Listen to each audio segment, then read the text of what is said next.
दुनिया के सबसे शक्तिशाली देशों की सूची में फिसला भारत। साल 2020 की दुनिया की सबसे शक्तिशाली देशों की लिस्ट जारी हो गई है।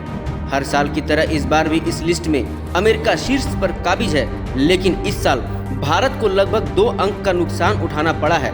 पिछले साल यानी 2019 की इस लिस्ट में भारत दुनिया की प्रमुख शक्तियों में शुमार था, लेकिन इस साल कोरोना वायरस के प्रकोप के कारण भारत इस लिस्ट से बाहर हो गया है। सिडनी स्थित लोवी इंस्टीट्यूट के एशिया पावर इंडेक्स 2020 के अनुसार 2019 में भारत का पावर स्कोर 41.0 था, जो 2020 में घटकर 39.7 हो गया है। इस लिस्ट में जिस देश का स्कोर 40 या इससे अधिक होता है उसे दुनिया की प्रमुख शक्ति माना जाता है।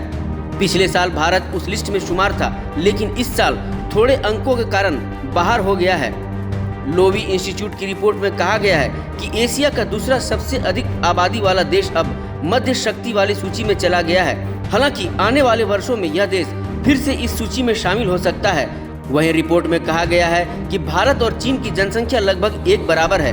कुछ साल बाद शायद भारत जनसंख्या के मामले में चीन को पीछे छोड़ देगा, लेकिन भारतीय समाज पर कोरोना वायरस की मार ने दोनों देशों के बीच शक्ति की असमानता को बढ़ा दिया है। रिपोर्ट्स में यह भी कहा गया है कि मौजूदा रुझानों के अनुसार इस दशक के अंत तक भारत चीन के कुल आर्थिक उत्पादन का केवल 40% तक ही पहुंच पाएगा, जबकि 2019 के पूर्वानुमान में इसके 50% होने की आशंका जताई गई थी।